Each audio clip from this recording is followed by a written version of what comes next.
తాకట్లో ఉన్న బంగారాన్ని విడిపించి ఆ రోజున మార్కెట్ ధర కట్టి మిగిలిన డబ్బును మీకు అందిస్తుంది కొమ్మూరి గోల్డ్.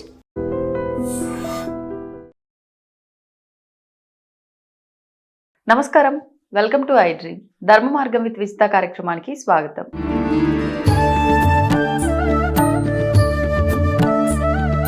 ప్రస్తుతం మనతో పాటు ఉన్నారు ప్రముఖ ఆధ్యాత్మికవేత్త, జ్యోతిష పండితులు, బ్రహ్మశ్రీ డాక్టర్ గుండపూడి శివ సుధీర్ శర్మ గారు. గురుగారితో మాట్లాడి మరిన్ని విషయాలు తెలుసుకుందాం. నమస్కారం గురుగారు. శ్రీమాత్రే నమః. శ్రీ గురుభ్యో నమః. హనుమాన్ జయంతి రాబోతుంది. మరి హనుమంతుడి గురించి మాట్లాడుకోవాలంటే చాలా గొప్ప గొప్ప విషయాలు ఉన్నాయి. మనం క్రిందటిసారి గత 2-3 సంవత్సరాలుగా కూడా మనం మాట్లాడుకున్నాము. అసలు విశేషంగా హనుమాన్ జయంతి మనం సంవత్సరంలో 2 సార్లు జరుపుకుంటాము. నేను ఈ మధ్య కాలంలో విన్నది ఏంటంటే మార్గశిర మాసంలో కూడా తమిళ వాళ్ళ సైడ్ కూడా జరుపుకుంటారు అని చెప్పి. అసలు ఏంటి 3 సార్లు జరుపుకోవడం ఏంటి? విశేషంగా ఈ మధ్య కాలంలో ఆర్థిక పరమైన ఇబ్బందులు కావచ్చు, మనశ్శాంతి లోపించడం కావచ్చు, రకరకాలుగా చూస్తున్నాం. ఆ రోజున ఏమైనా చేసుకోవచ్చా? మంచి ప్రశ్న నాన్న. హనుమత్ జయంతి అంటే దేవతలు కావచ్చు, మానవులు కావచ్చు, ఒక రూపంలో ఒకసారి జన్మిస్తారు. రెండోసారి జన్మ అనేది లేదు. ఇక్కడ ముఖ్యంగా మనం చైత్రశుద్ధ పౌర్ణమి ఒకటి, వైశాఖ బహుళ దశమి ఒకటి, మార్గశిర శుద్ధ ద్వాదశి ఒకటి. ఈ 3 రకాలు కూడాను హనుమత్ జయంతి అనే పిలుస్తున్నారు. వీటిల్లో చాలా చాలా తేడాలు ఉన్నాయి నాన్న. మార్గశిర మాసంలో వచ్చేదానేమో హనుమద్ వ్రతము అంటారు. హనుమద్ వ్రతం, ఆ రోజు ఆంజనేయ స్వామి వారి వ్రతం చేసుకోవాలి. హనుమద్ వ్రతం ఉంది, మన దగ్గర చేస్తాం. ఎవరైనా సరే స్కాంద పురాణంలో ఆంజనేయ స్వామి వారి వ్రతం ఎలా చేయాలో సుస్పష్టంగా ఉంది. దాంట్లో ఏమాత్రం కూడా సంశయం లేదు. దాన్ని కూడా ఏం చేస్తున్నారంటే జయంతి కిందనే లెక్కేస్తున్నారు. అలాగే చైత్ర శుద్ధ పౌర్ణమి ఇప్పుడు మనకు రాబోయేటువంటి రోజు గురువారం.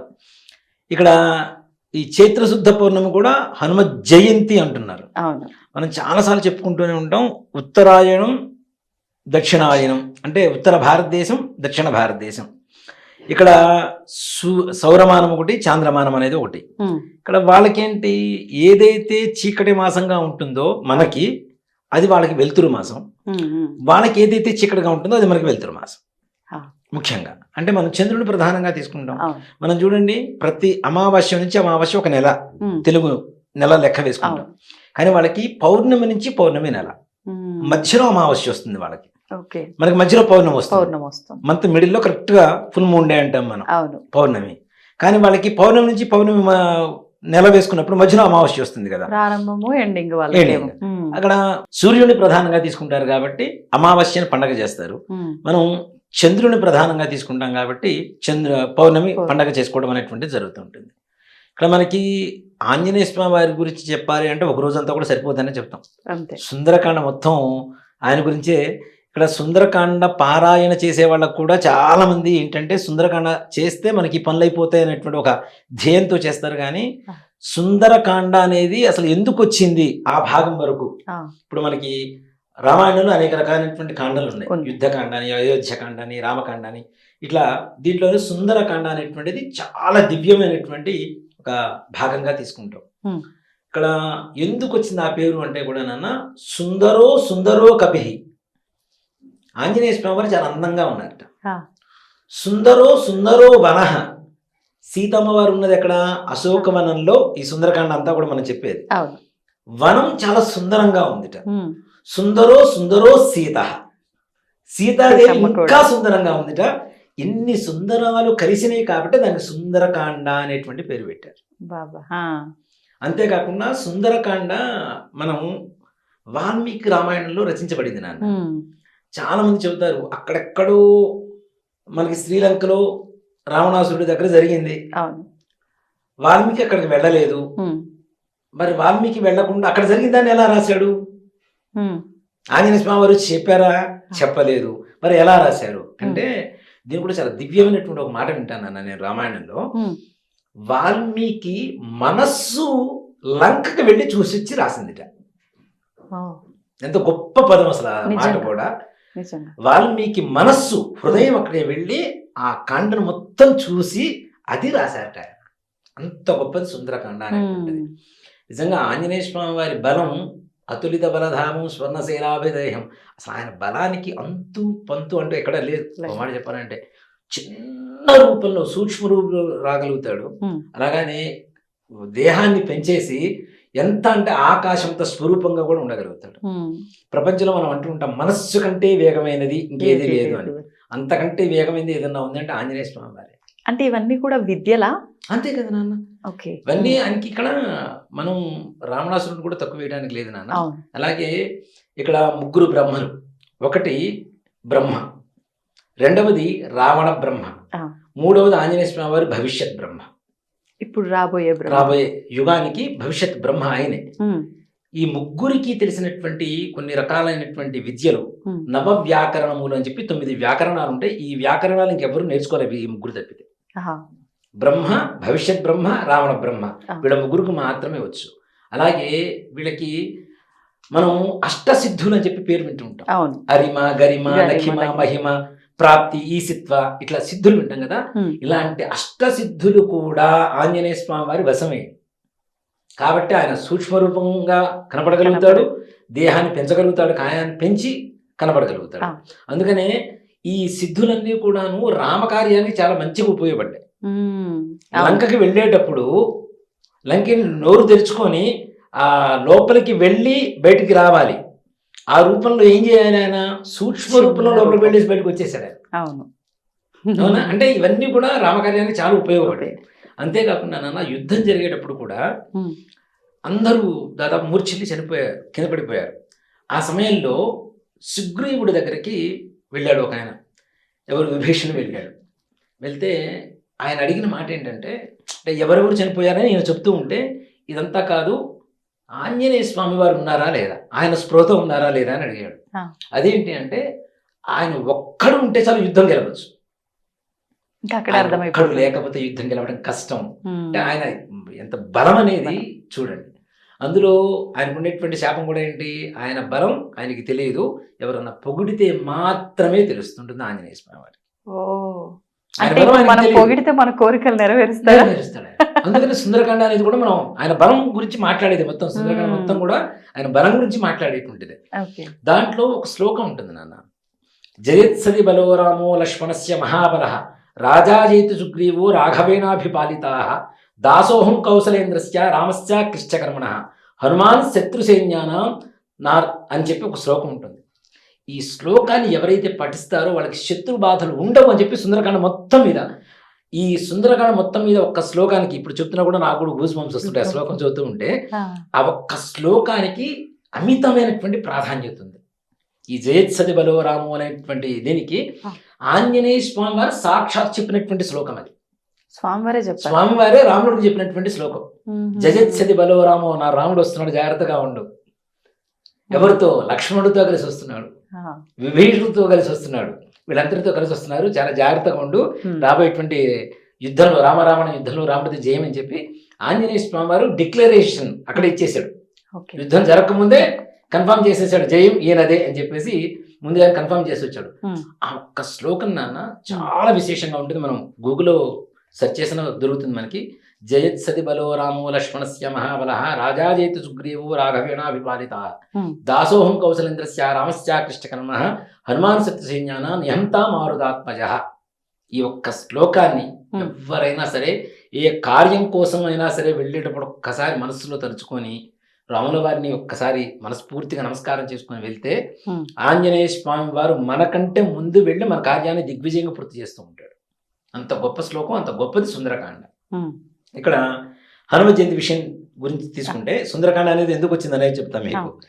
ఇక్కడ చైత్రశుద్ధ పౌర్ణమి మంగళవారం రోజున సీతా అమ్మవారిని లంకలో ఆంజనేయ స్వామి వారు చూశారు మొట్టమొదటిసారి. ఆయన వెళ్ళింది అమ్మవారిని చూడడం కోసమే, అమ్మవారి జాడ తెలుసుకోవడం కోసమే వెళ్ళాడు ఆయన. అక్కడ చైత్రశుద్ధ పౌర్ణమి ఆయన చూసిన రోజు కూడా మంగళవారం అయింది కాబట్టి అది హనుమత్ విజయోత్సవం అవుతుంది కానీ జయంతి కాదు. హనుమత్ విజయోత్సవం, వెళ్ళిన కార్యం పూర్తి అయిపోయింది కదా, విజయం పొందారు కదా, కాబట్టి విజయోత్సవం అవుతుంది. అది హనుమ జయంతి కాదు. దాన్ని కూడా మన వాళ్ళు ఏం చేస్తున్నారంటే, ముఖ్యంగా మనది కాదు మనం నెత్తినేసుకోవడం మన తెలుగు వాళ్ళ మొట్టమొదటి లక్షణం. అన్నిట్లో అసలు మనది కాదే మనం నెత్తినేసుకుంటాం ఫస్ట్. అవునా? రాఖీ పండగ మంది కాదని చెప్తా, అట్లానే ఈ హోలీ పండగ మంది కాదని చెప్తా. అవును. ఇట్లా రకరకాల పండుగలు నార్త్ అంటే యూఆర్ ఆల్ ఇండియన్స్ ఆ. కాదని చెప్పి నార్త్ ఇండియా సౌత్ ఇండియా ఇది ఉంటుంది. కానీ నార్త్ ఇండియన్స్ మన సౌత్ ఇండియా పండుగలు ఏమైనా చేస్తారా? చెయ్యరు. అంటే వాళ్ళ ప్రాంతీయతని వాళ్ళు కాపాడుకుంటారు, అక్కడ ఆచారాలని వారు. చూడండి నాన్న, తమిళనాడు వెళ్ళండి, ఉమ్. ఎక్కడైనా మీకు వేరే భాషలో బోర్డు కనపడుతుందేమో చూడండి. అస్సలు కనపడదు. కనపడదు. వాళ్ళ తమిళ్లో మాత్రమే కనపడుతుంది. ఆ. వాళ్ళకి తెలుగు వచ్చినా తమిళ్లో మాత్రమే మాట్లాడతారు. ఉమ్. ప్రాంతీయ అభిమానం అనేటువంటిది అట్లా ఉండాలి. నిజంగా అది కరెక్ట్, వాళ్ళు చేసే తప్పు కూడా కాదు. ఉండాల్సిందే. అవును. మొన్న మధ్య కూడా అరుణాచలంలో తెలుగు బోర్డులు పెడుతున్నారని చెప్పి పెద్ద గొడవ చేశారు ఆ, కదా. అవును. తమిళనాడులో తెలుగు బోర్డులు పెట్టేసి ఇది చేస్తున్నారు అంటే తెలుగు కానీ వాళ్ళు- అంటే తప్పు అట్లా చేయడం ఆ, కూడా. అది తప్పు. లాంగ్వేజ్ రాని వాళ్ళు అసలు ఏది ఏమనుకోవాలి ఇప్పుడు పాపం. నిజంగా ఓ మాట చెప్పారంటే యావత్ ప్రపంచంలో ఉమ్. టూరిజంలో అత్యధికంగా ధనాన్ని సంపాదనని ఇవ్వగలిగినటువంటి వాళ్ళు ఎవరు అంటే తెలుగు రాష్ట్రాల వాళ్ళు అని చెప్తాను నేను నిజం. ముఖ్యంగా. అంతేకాకుండా యావత్ ప్రపంచంలో ఏదన్నా గుడి కడితే మొట్టమొదటి కొబ్బరికాయ పగిలేది కూడా తెలుగు వాళ్ళ దగ్గర నుంచి. అవును. మొట్టమొదటి డొనేషన్ కూడా ఇంకోటి వాళ్ళ దగ్గర నుంచి వెళ్తుంది. ఎమోషనల్ గా చాలా. చాలా అంటే అవును. సెంటిమెంట్, ఆ, బాగా ఎమోషనల్ గా కనెక్ట్ అయిపోతాం దేవుడికి. అవును. భగవంతుడు అనేటువంటిది ఇంకోటి కూడా చూడండి నాన్న, అంటే మనం హిందూ సంప్రదాయం ఓకే, అందరూ హిందువులమే భారతదేశంలో ఉండేవాళ్ళం. ఉమ్. కానీ మన తెలుగు సంప్రదాయాలే అతి ఎక్కువగా హిందూ సంప్రదాయానికి దగ్గరగా ఉంటాయి. అవును. మిగిలిన రాష్ట్రాల వాళ్ళ సంప్రదాయాలు అతి తక్కువగా ఉంటాయి హిందూ ధర్మానికి. అవును. మిగిలినవన్నీ కూడాను కేవలం తెలుగు రాష్ట్రాల్లో ఉండేటువంటి ధర్మాలు మన సంప్రదాయాలు మాత్రమే హిందూ ధర్మానికి రిలేటెడ్ గా దగ్గరగా ఉంటూ ఇదే హిందూ ధర్మం అనుకునేంత స్వచ్ఛతగా ఉండేటువంటి లక్షణాలు. నిజమే. ఆలయాల విషయానికి వస్తే కూడా ఎంత చిన్న ఆలయంకి వెళ్ళినా ఒక మంచి వైబ్రేషన్ బాగుంటది. ఉంటుంది. అటు సైడ్ ఆలయాలకు వెళ్తే ఏదో కొంచెం తెచ్చి పెట్టుకున్న ఫీలింగే వస్తుంది. అసలు నీట్నెస్ ఉండదు. ఉండదు. ఇప్పుడు మనం చిన్న గుడి కట్టినా ఉమ్. చక్కగా శుభ్రంగా క్లీన్ చేసుకోవాలి. ఉంటుంది. కొబ్బరికాయ పుట్టినా కూడా ఆ నీళ్ళు కింద పడితే తుడుచుస్తాం. ఆ, కొబ్బరి పీచు కూడా వేయడానికి ఒక పక్కన డస్ట్బిన్ ఉంటుంది. నిజంగా నాన్న, నేను ఇటీవల కాలంలో కామాఖ్య ఇవన్నీ నార్త్ తిరిగి వస్తున్నాను. అస్సలు నీట్నెస్ ఉండదు. ఉమ్. శక్తి కాబట్టి నమ్మి వెళ్తున్నాం మనం, అంతే అంతే. అంతేకాని నిజం గర్భాలయం కామాఖ్య ఉమ్. ఎన్ని కోట్ల రూపాయల సంపాదన వస్తుంది నా అమ్మవారికి. నిజం. గర్భాలయంలో ఎలుకలు తిరుగుతూ ఉంటాయి లోపల. మా ఉమ్. అమ్మవారికి ఒక దీనిలాగా మందిరంలాగా ఉంటుంది ఇత్తడిది, ఉమ్. దాని మీద చుట్టూ ఎలుకలు తిరుగుతూనే ఉంటాయి. వా. ఆ పూలు లాక్కెళ్తూనే ఉంటాయి మన ముందే. ఇంకా మనకు ప్రశాంతత ఏముంటది ఫస్ట్. దేనంటే శాంటిటీ అనేది ఉండదు. ఆ పవిత్రత అనేటువంటి ఒక భావన టక్కన ఎక్కడికో ఒక మనసు వేరేలా డైవర్ట్ అయిపోతుంటుంది. అవును అవును. అలాంటిది మన తెలుగు వాళ్ళలో ఉండేటువంటిది ఏంటంటే ప్రతి ఒక్క పండుగని గౌరవిస్తాం మనం. గౌరవిస్తాం. ప్రతి ఒక్క పండుగని గౌరవిస్తాం. చర్చి కనపడ్డా దండం పెడతారు, మసీదు కనపడ్డా దండం పెడతారు, మన దేవుడు కనపడ్డా దండం పెడతారు. మిగిలిన వాళ్ళు ఎవరు చేస్తారా లేదని తీసి పక్కన పెడితే మన వాళ్ళు మాత్రం ముందు ఉంటారు ముందు. అవును. అట్లానే మన నార్త్ ఇండియన్స్ చేస్తారు నాన్న దీన్ని, హనుమ జయంతిని చేస్తారు. ఇది కూడా ఎలా చేస్తారంటే వాళ్ళకి ముందుగా వైశాఖ మాసం ముందుగా వచ్చేస్తుంది. మన చైత్ర శుద్ధ పౌర్ణమికి వైశాఖ మాసం వచ్చేస్తుంది వాళ్ళకి. ఓహోహో. ఇక్కడ శ్లోకం కూడా ఇదే మనం సృష్టించింది కాదు కదా. ఆంజనేయ స్వామి వారి జన్మం చెప్తూ జననం చెప్తూ ఒక శ్లోకం ఉంటుంది మంగళాష్టకాలు. ఆంజనేయ స్వామి వారి మంగళాష్టకాల్లో సుప్రభాతంలో ఒక శ్లోకం ఉంటుంది. వైశాఖే మాసి కృష్ణాయాం దశమ్యాం మందవాసరే పూర్వాభాద్ర ప్రభూతాయ మంగళం శ్రీ హనుమతే.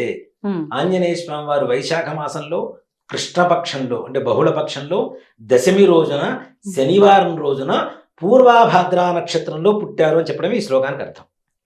వైశాఖే మాసి వైశాఖ మాసం, కృష్ణాయాం కృష్ణపక్షం, దశమ్యాం దశమి, మందవాసరం శనివారం, పూర్వాభాద్ర ప్రభూతాయ పూర్వాభాద్ర నక్షత్రంలో పుట్టారు. మంగళం శ్రీ హనుమతే. అంటే శనివారమే ఇంకా ఎక్కువగా హనుమంతుడు. మరి మంగళవారం పూజ చేస్తాం. ఇందాక మనం చెప్పుకున్నాం చైత్రశుద్ధ పౌర్ణమి మంగళవారం రోజున సీతమ్మవారిని చూశారు. ఓకే, అది విజయోత్సవానికి రిలేటెడ్ కాబట్టి అందుకని మంగళవారానికి సంస్కృతంలో జయవారం అని కూడా పేరు ఉంటుంది. అవును, జయం కలిగినటువంటి రోజు కాబట్టి ఆంజనేయ స్వామి వారికి జయవారం అని పేరు ఉంటుంది. కాబట్టి అందుకని ఆంజనేయ స్వామి వారికి కార్య జయమైనటువంటి రోజు కాబట్టి ఆ రోజున ఆయనకి ఇష్టం. ఆయనకు జయం కలిగింది కానీ మాట్లాడుకోవడం వరకు ఓకే, కానీ ఎవరన్నా ఏదైనా పని తలపెట్టాలంటే అందులో విజయం చేకూరుతుందన్న నమ్మకం మాత్రం చాలా తక్కువగా ఉంటుంది. మంగళవారం తక్కువ మంది చేస్తారు నాన్న. చాలా బిజినెస్ కూడా ఆ రోజు ఆపేస్తారు. అవును, కానీ ఇక్కడ ముఖ్యంగా చెప్పాలంటే అది అమంగళం కాదు, మంగళం కదా. మంగళం అంటే ఇక్కడ ఎంతసేపటికి కుజుడు కుజుడు కుజుడు అనేటువంటి ఒక భావన కలుగుతుంది. కానీ మంగళం అనేటువంటిది శుభకార్యం అనేటువంటిది వాళ్ళకి అర్థం కావట్లేదు. శుభం అనేటువంటిది ఇప్పుడు మంగళకరమైనటువంటి అని చెప్పి ఓ మాట చదువుతాం, అవునా? మంగళం అమంగళం రెండు కదా, వ్యతిరేక పదం అమంగళం అనేటువంటిది మంగళానికి. మన అట్లా మంగళ గౌరి పూజ చేస్తారు, మంగళవారం మాత్రం చేయరు ఏ పనులు. అవునా? దీర్ఘ సుమంగళిగా ఉండడానికి పెళ్ళెప్పుడు మంగళగౌరి పూజ చేస్తాం. మంగళగౌరి పూజ కూడా ఎందుకు? జయం కలగడానికి, వాళ్ళ సంసార జీవితంలో జయం కలగడానికి, వాళ్ళకి పుట్టుకతో కాకుండా ఆడపిల్లలకి రజస్వల సమయంలో కూడా కుజదోషాలు రావడానికి అవకాశం ఉంటుంది. ఈ కుజదోషం పోవడం కోసమే మంగళగౌరి పూజ చేస్తాం మనం. అట్లాంటప్పుడు మనకి శుభం కలుగజేస్తుందనేగా కదా. కాబట్టి మంగళవారం రోజున ఎవరైతే సర్జరీలు చేయిస్తారో 100% సక్సెస్ నాన్న, ఎలాంటి సర్జరీ అయినా సరే. కానీ మరి కోరుతుంది అంటారు కదా కొంతమంది, ఇది మళ్ళీ ఈ రకంగా వెళ్ళిపోతుంటారు. చెప్తా మీకు. అక్కడ మంగళవారం రోజున కుజుడు రక్తకారకుడు. మన శరీరంలో ఉండేటువంటి రక్త వర్ణంలోనే కుజుడు ఉంటాడు. ఎక్కడైతే రక్తం బయటికి చిందుతుందో అక్కడ సంతృప్తి పడి ఆయన మరలా వాళ్ళకి ఏ రకమైనటువంటి అనారోగ్యాన్ని ఇవ్వకుండా ఆరోగ్యాన్ని ఇస్తాడు. అందుకని మంగళవారం రోజున ఆపరేషన్స్ మంచివి, అప్పులు తీర్చడం మంచిది, అలాగే ధనాన్ని దాచిపెట్టడం మంచిది, బంగారం కొనుక్కొచ్చుకొని ఇంట్లో దాచిపెట్టుకోవడం మంచిది. ఇందాక మీరు చెప్పినట్టు మరలా మారు కోరుతుంది అంటాం కదా, తోడు కొడుతుంటుందని దాచిపెట్టుకోవడం మంచిది. ఇట్లాంటి ప్రతి ఒక్కదానికి కూడా ప్రతి ఒక్కటి కరెక్ట్ కాదు నాన్న, అంతే కదా. ఇప్పుడు వజ్రం డైమండ్ పెట్టుకోవడానికి బాగుంటుంది, కాస్ట్లీ అంతే, బాగానే ఉంటుంది. తినడానికి బాగుంటుందా? తింటే చచ్చిపోతారు. వజ్రం లోపల పేగులను కూడా కట్ చేసుకుంటే వెళ్ళిపోతుంటుంది. మనం ఎక్కువగా మూవీస్ లో చూస్తుంటాం. ఏదైనా ఆత్మహత్య చేసుకోవాల్సి ఉంటే కొట్టుకోకర్లా, రింగ్ లో ఉన్న డైమండ్ మింగేసి చనిపోతారు. అంటే లోపల మొత్తం పేగులు కట్ చేసుకుంటే చావు కూడా కాస్ట్లీగా, అంతే కదా. మరి అదే వజ్రమేగా, మరి వజ్రం విలువైందే కదా. ఇక్కడ విలువైన ప్రతి ఒక్కటి అన్నిటికీ పనికొస్తుందని లేదు, అన్నిటికీ విలువ లేకుండా పోయిందని చెప్పడానికి లేదు. మంగళవారం జయవారం. కానీ కొంతమంది నాకు తెలిసిన వాళ్ళు ఉన్నారు, మంగళవారం తప్పితే ఏ రోజు ఆ పనులు చేయరు వాళ్ళు, మంచి పనులు వాళ్ళు నిజంగానే బాగుంది. నేను 1-2 సందర్భాల్లో గమనించిన, నాకు మంచిగా అనిపించింది మంగళవారం స్టార్ట్ చేసిన వర్క్. నేనున్నానన్న, నాకైతే అమావాస్య అందుకు చాలా మందికి నచ్చదంటారు, నాకు అమావాస్య అంటే చాలా ఇష్టం. నేను అమావాస్య రోజు నా జీవితంలో మొట్టమొదటి బండి కొనుక్కున్నది కూడా నేను మంగళవారం అమావాస్య రోజునే. బ్రహ్మాండంగా అక్కడి నుంచి కారు కూడా తీసుకున్నా. మరి అంటే దానికి ఇంకా మంచి దీనికి వెళ్ళింది కదా. సో కాబట్టి మంగళవారం చెడ్డదేం కాదు, మంచి రోజే. మూఢనమ్మకంగా పెట్టుకోకుండా మన లైఫ్ కి సెట్ అవుతుందా లేదో చూసుకుంటే బెటర్, అంతే. అలాంటి రోజుల్లో ఎలాంటివి పనులు చేయకూడదు అనేది మనం చాలా సందర్భాల్లో చూస్తున్నాం. మనం గోల్డ్ తీయకూడదని, జుట్టు కత్తిరించకూడదని, ఇట్లాంటివి చేయకూడదని చూస్తున్నాం. కానీ మిగిలిన కార్యక్రమాలు చేసుకోవడానికి ఏ రకమైనటువంటి అభ్యంతరం లేదు. కాబట్టి ఏప్రిల్ 2వ తారీఖు గురువారం రోజున వచ్చేటువంటి చైత్రశుద్ధ పౌర్ణమి రోజున వచ్చేటువంటిది హనుమత్ విజయోత్సవం మాత్రమే, హనుమత్ జయంతి కాదు. ఇది దయచేసి అందరు గమనించాలి. మనం ఏం చేస్తాం, దీపావళి రోజున లక్ష్మీదేవి పూజ చేస్తాం, అది కూడా నార్త్ ఇండియా నుంచి వచ్చింది. అవునా? శ్రావణ పౌర్ణమికి రాఖీ కట్టుకుంటాం, అది నార్త్ ఇండియా నుంచి వచ్చింది. హోళీ పండుగ ఆడతాం, అది నార్త్ ఇండియా నుంచి వచ్చింది. గౌరవించండి, ఇతర సంప్రదాయాన్ని గౌరవించొద్దని చెప్పాను. మన సంప్రదాయాన్ని మనం పోగొట్టుకొని ఇతర సంప్రదాయాలకే పెద్దపీట వేస్తున్నాం, మనం ప్రధానంగా ఇది ఇస్తున్నాం. కాబట్టి అది కరెక్ట్ కాదంటున్నాం. ఇప్పుడు నా ఇంట్లో ఉన్న నా పిల్లవాడికి అన్నం పెట్టకుండా పక్కింటి పిల్లవాడికి అన్నం పెడతానంటే ఎంతవరకు కరెక్ట్ అది? వీడు మాత్రం ఏడుస్తుంటాడు ఇంట్లో కూర్చున్నవాడు, పక్కింటి వాడికి మాత్రం పచ్చపక్షి పరమనారోని పెడతాను, అది కరెక్ట్ కాదు కదా. కాబట్టి మన సంప్రదాయాన్ని మనం గౌరవించాలంటే మే 12వ తారీఖు వస్తున్నాను ఈ సంవత్సరం మే 12వ తారీఖు మంగళవారం రోజున వస్తుంది ఈసారి. వైశాఖ బహుళ దశమి మంగళవారం. ఇందాక నేను చూశాను, నేను పండగ ఎప్పుడు వస్తుందా, హనుమ జయంతి ఎప్పుడు వస్తుందా అని చూస్తుంటే మంగళవారం వచ్చింది. పూర్వభాద్ర నక్షత్రం, దశమి, వైశాఖ మాసం, కృష్ణపక్షం ఆ రోజున కలిసి వచ్చినాయి. నిజంగా చాలా దివ్యమైన రోజు. హనుమ జయంతి చేయాలంటే అప్పుడు చేయండి, లేదు హనుమతి విజయోత్సవం రోజు నుంచి ప్రారంభించుకొని దీక్ష చేసేవాడు ఉంటారు. కరెక్ట్ గా మే 12వ తారీఖు, రేపు 2వ తారీఖు మాల వేస్తే 41 రోజు అవుతుంది. కరెక్ట్ గా 41 రోజు అవుతుంది, మంచిగా ఉంటుంది. అలాగే హనుమతి విజయోత్సవం రోజున ఇందాక నేను చెప్పిన శ్లోకం ఏదైతే ఉందో అదొకటి. మనం ఏదైనా బయటకు వెళ్ళేటప్పుడు కూడా కొన్ని శ్లోకాలు ఉంటాయి నాన్న. నేనంటే ఛాదస్థం అనుకుంటారేమో నాకు తెలియదు, కానీ నేను నా ఇంట్లో ప్రతిరోజు ఇంట్లోంచి బయలుదేరేటప్పుడు ఆ శ్లోకాలు చదువుకున్న తర్వాతనే కారు ఎక్కుతా. ఎవ్రీడే పొర్రపాటున ఎప్పుడైనా మర్చిపోయాను, జీవితంలో ఒక్కసారి మర్చిపోయాను నేను, ఒక్కసారి యాక్సిడెంట్ అయింది నాకు. అంటే నాకేం కాలేదు, కారు తిరిగి ముళ్ళపొదలో పడిపోయింది. మళ్ళీ మర్చిపోతాం జీవితంలో, అసలు మర్చిపోం కదా, మస్తు సెంటిమెంట్. అసాధ్య సాధక స్వామిన్ అసాధ్యం తబకిం వద, రామదూత కృపా సింధో మత్కార్యం సాధయ ప్రభో. ఇదే శ్లోకం. అసాధ్య సాధక స్వామి, అసాధ్యమైనటువంటి పనులు కూడా నాకు చేసి పెట్టేటువంటి వాడు. అసాధ్యం తబకిం వద, నీకు అసాధ్యమైనటువంటిది ఏది లేదు. రామదూత కృపా సింధో, మత్కార్యం సాధయ ప్రభు, నా కార్యాన్ని జయం చేసి పెట్టవయ్యా. ఈ ఒక్క శ్లోకం కానీ, ఇందాక చెప్పుకున్న జయిత్సది బలోరామో శ్లోకం కానీ తప్పనిసరిగా ఒక్కసారి మనస్ఫూర్తిగా వినటము, చదువుకోవటము చేసుకొని ఆంజనేయ స్వామి వారికి, రాముల వారికి మనస్ఫూర్తిగా నమస్కారం చేసుకోండి. అందులో రామనామం పలికితే చాలు అక్కడ ఆంజనేయ స్వామి ఉంటాడు. ఆయన ఎట్లా ఉంటాడంటే మళ్ళీ అక్కడ కూడా దాసుడే కూర్చుంటాడు ఆంజనేయ స్వామి. ఆంజనేయ స్వామి బాసవుడు. ఎక్కడ రాముడు ఉంటే, ఎక్కడ రామనామం ఉంటే అక్కడ ఎత్ర ఎత్ర రఘునాథ కీర్తనం తత్ర తత్ర కృతమస్తకాంజనం ఇట్లా నమస్కారం పెడుతూ ఉంటాడు ఆయన. మనకు దాసుడే మన పనులు చేసి పెడతాడు ఆంజనేయ స్వామి వారు రామనామం పలకడం ద్వారా. కాబట్టి ఈ శ్లోకాలు చదువుకొని, రామనామం చదువుకొని కార్యానికి ముందుకు వెళ్ళండి. సంపూర్ణంగా హనుమత్ విజయోత్సవం రోజున ఈ శ్లోకాలు పఠించడం ద్వారా మన జీవితంలో కూడా అందరికీ విజయం, మరలా విజయోత్సవం చేసుకునేంత గొప్ప విజయం మనం సాధించవచ్చు తప్పనిసరిగా. ధన్యవాదాలు గురుగారు. జై శ్రీరామ్. శ్రీ గురుభ్యో నమః. తవ్వండి, తవ్వుతున్న శివలింగం. పరమాత్మకు జీవా. సరే దాన్ని అట్లా కప్పేసేయండి, చూపించదండి. Krishna is there. మూర్తి పూజ కాదు, సాక్షాత్ బ్రజేంద్ర నందన భగవాన్ ఉన్నారు మూర్తిలో. ఏమీ ఆశించకుండా ఆరాధించే వాళ్ళు కూడా ఉన్నారా ప్రభుజీ? నిజమైన భక్తి అంటే మనకు తెలియదు కాబట్టి